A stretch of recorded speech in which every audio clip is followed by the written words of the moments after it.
Okay, Robbie wanted to hear my pickup stories on some of my pins and vids. Some of these is kind of cool, but some of these I've had a long time. Start with Space Shuttle. Not much to say other than I bought it brand new in the box, and I still have it. What'd you pay for it?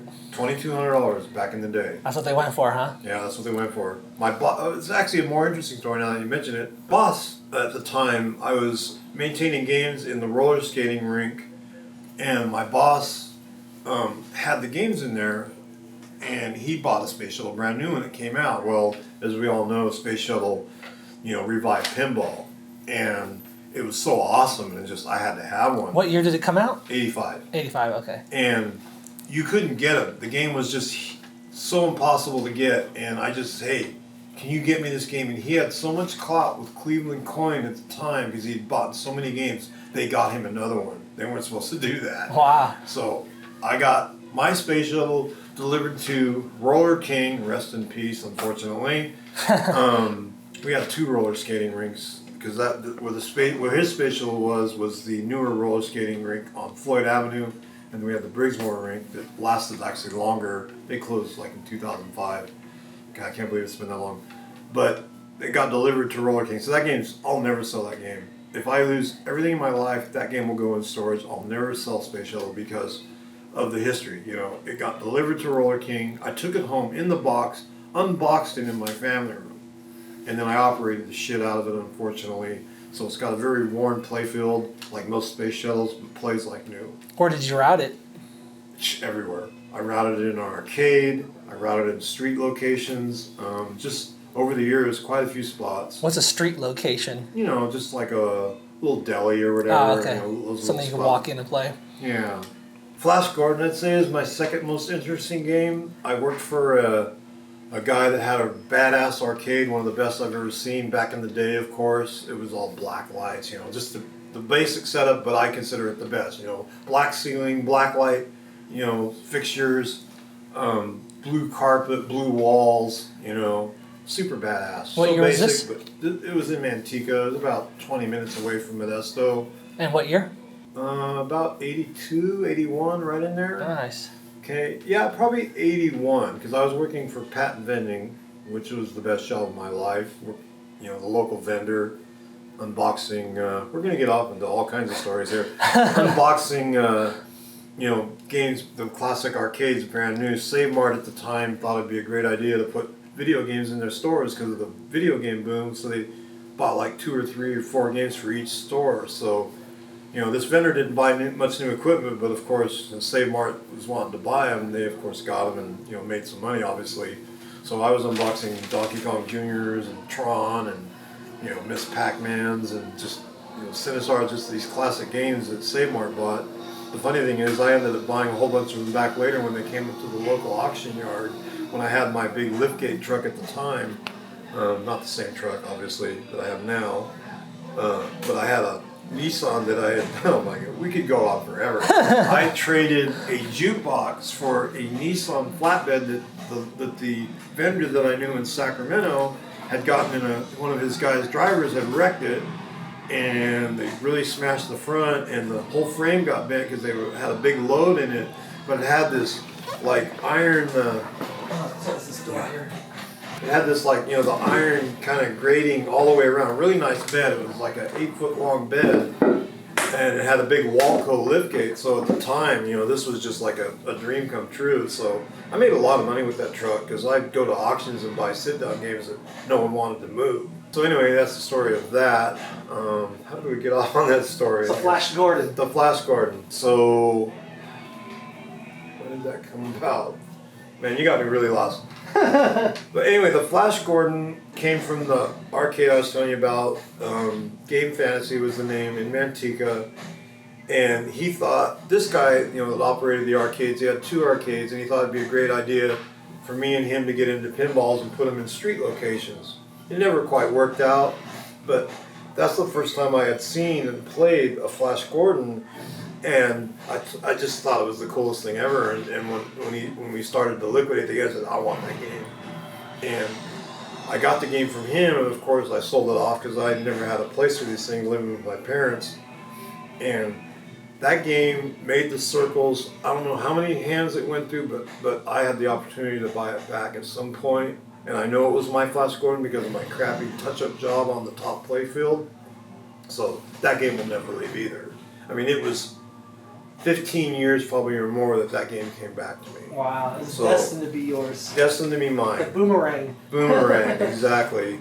Monday Night Football is not real exciting other than the fact that I had one back in the day, sold it off, and obviously wanted another one, and looked and found a pretty ratty one about, 2-3 years ago, and for cheap from a vendor for $350, which I thought was just fantastic, but it was rough. And then I found a way better one recently, and I gave him like $700, $750, took the two and made a badass one. Took the shitty one, took it to Captain's Auction and sold it for like $1,200. So I was like stoked. Phantom of the Opera Data East is pretty interesting because I picked it up. Another guy that I know a lot of people that have done games over the years. Another guy I know that had a still does had a one of those retail game stores, sell pool tables, all that crap, game room store. Bought a couple Phantom of the Operas, and this one was quote the parts machine, and this was back when the prices were cheap. This was like in about 2003 maybe 2004. So he said, "Hey, you want this Phantom of the Opera? $350." So of course I took it, and luckily I let a friend have it, and he thought he could fix some things on it. Totally jacked up some of the wiring on the playfield, so I gotta redo it. It is repairable, luckily. So I still have that, which I, value a lot just because I've had it a long time. Black Knights, not too exciting other than the fact that I've always loved and wanted a Black Knight, and one popped up on Craigslist. It was way up in the hills.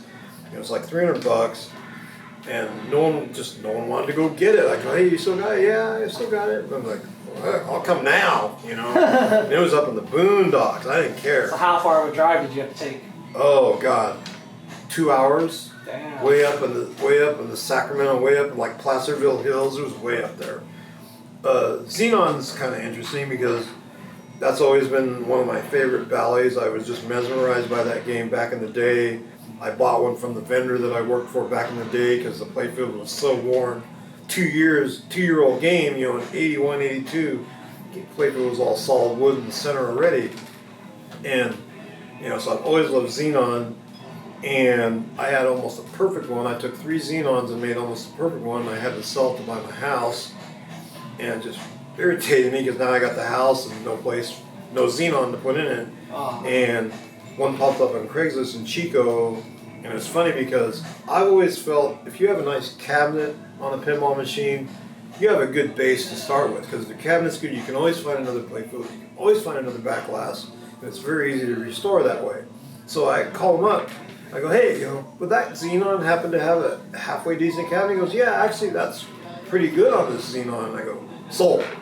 So I made the ridiculously quick run to Chico, and that's like 3.5, 4 hours one way. Wow. And I just, that was all about, I want that Xenon now. What year was this?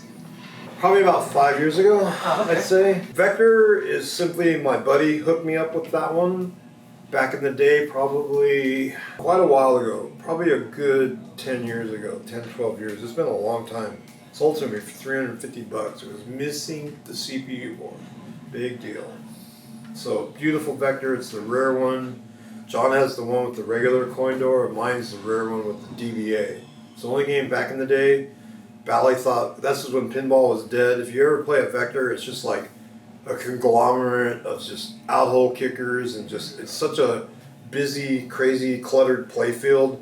And it's a pretty cool game, but it's really not that much fun to play, I feel, because it's just not a lot to do. There's so much clutter on the playfield. But Bally, at the time, it was like 82, 83 when they came out. They thought the pinball would earn more by putting an actual dollar bill acceptor on it. So if you look at it, there's pictures on IPB. It actually has 2 of the small coin doors that would be on like a Midway cocktail table. The 2 small, like a Pac-Man or Galaxian. The small door has a small coin drop door on the right and the DBA door on the left. So interesting, but I'm very excited to still have it, and I'm going through some financial stuff, and I don't want to have to sell my games. Let's just leave it at that. My same friend hooked me up with the Robotron 6-8 years ago. I'm not even sure. Years go too fast. $350. You want this Robotron? Yes, because I've had several Robotrons back in the day. Never wanted to get rid of them. Always a keeper game for me. Pole position. I love pole positions. Always a lot of talk on the Arcade Outsiders, the best podcast that should have never stopped. But John Jacobson, stupid, stopped the best podcast there ever was. It was talking about pole positions. Always been a favorite. Pole position back in the day at the vendor was mesmerizing. I remember when they unboxed them and we'd play it for lunch hour, and boy, that game, as soon as the lunch was done, they'd take that game straight to the location because they were just earning ridiculous money, like I think $400 or $500 a week. Firepower was fairly recent, couple years. I bought a bunch of games from this vendor and had Firepower sitting there. What do you want for that Firepower? Give me $550. Sold. Beautiful Firepower. Project, of course. Boards don't work, but who cares? That one might get the Rotten Dog board. And then got a Mr. and Mrs. Pac-Man pinball, same thing. It has a rough playfield, but he gave me an actual playfield that someone for some reason had disassembled most all of it, but some of the stuff's still there. It would take the wiring and the guts type changeover to make that a changeover. But it's a decent cabinet, and it was $350. Nice. So that's about it. These are the games that I could go on and on. I also got a Starblade, which is kind of a grail to me. I only played it once or twice at the show when it came out new. And that's a pinball machine? Starblade Namco, big cockpit video game. Okay. Really cool game.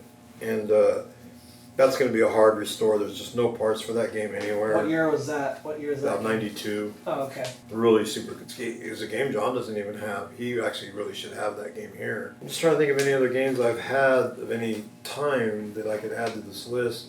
Let's go take a look at the Flash Gordon real quick. The Flash Gordon? Yeah. Okay.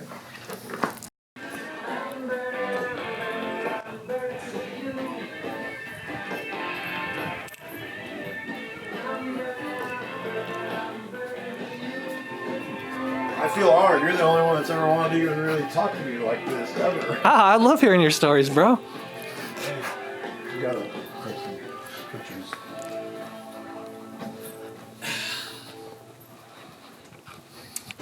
So you ever play in tournaments? Oh God, are you kidding? I'm so bad. I'm so embarrassed about how bad I play pinball sometimes. I love watching Bo and Kearns do the pop-up on Flash Gordon because Flash Gordon is notoriously hard, and it's a drain monster overall, and it's just so funny watching him struggle with the game. So where did you do this touch-up? Up here, it's really bad. I mean, I'm not artistic at all, and it was like just really down to the wood, and I just knew that was my game, and I put Mylar over it, so I sealed in my mess. And this one's actually in amazing condition, huh? Oh, this is like clear coated, restored. Oh wow. Yeah. The only thing that sucks on it, the soundboard. The kit's in it too. I ordered the cap kit. Listen to the soundboard. I'll muffle it. Yeah, I have no reference. Oh man. What happened? It's in chime mode. Again. You gotta ask Jay first. You don't want this in chime mode, do you? No, we switched it back. Why shouldn't be in chime mode? Actually. It must have lost memory. Yeah, that's it. So what do we need? Some NVRAM in this thing? Yeah, this one might need an NVRAM. Because all these got mem caps just because they were cheap. Yeah, I lost memory. So what do? You hit the button on the door here? I think it's setting 18, if I remember. Yeah, I'm just... Should be on. Do you care about replay scores? It doesn't matter No. in tournament, right? No. Okay. I'll just set the... So you go to 18, number 18 right there? If you can set replay to 10,000, it's great because I don't have to worry about putting credits on it. Okay, let me do that for you. Let me clear this out and I'll do that for you. So we get to 18, then what do you do? That's it. Just function 3 on 18. I'm just gonna leave this on and let it charge the cap. How do you get to 3? You hit the start Does it button? have a memory cap? Is that what's in there? That's memory cap. I did memory caps to save on. But yeah, no, that's great. I love memory caps, but I mean, I had this game on last weekend, so it shouldn't have died in a week. A memory cap, what's that? Some of them do. Just if the 5101 is kind of crappy, maybe I should pop a different one in it. But A memory cap is it's a capacitor, works like a battery. Oh, gotcha. Okay. So it'll maintain a charge for an extended period of time. So you know the batteries on these are dead. It's a good replacement, won't leak. These were the worst because they use a NiCad and oh god, they leak. Ooh, you got a sea witch? Is that John's? Yeah. That's been here for a while. Yes, Yeah. finally. It's almost ready to go. I'm waiting on flipper parts. They're supposed to come today. The flipper bracket was all welded together. And I guess but we're one of the Gottliebs or one of the EMs are going to go bye-bye because I want that in Stern Room, man. That game's so badass. Well, I'm gonna try and use it in the tournament once I get it fixed. But Fuck yeah, that game's awesome. Fuck yeah, John Rocket. fuck yeah. Like Spatial, I can play pretty good. Goes without saying, I've had it for 38 years. I don't even know how many years ago. It was 85 between now. Long time. So when you play this game, where does it take you back to? Like what time in your life? Oh, when I first saw it at the Game Fantasy, because the owner's operator named Herb, and he goes, yeah, clean these up, and it was filthy dirty, and I remember taking the Mills wax and just I was cleaning it, and I just started really buffing on it, and it just started shining. I'm just like, man, this game's so fucking badass. Like I said, I ended up with it and sold it and got her back. Oh, I got it. Oh, did you see that? I actually got it up the rim.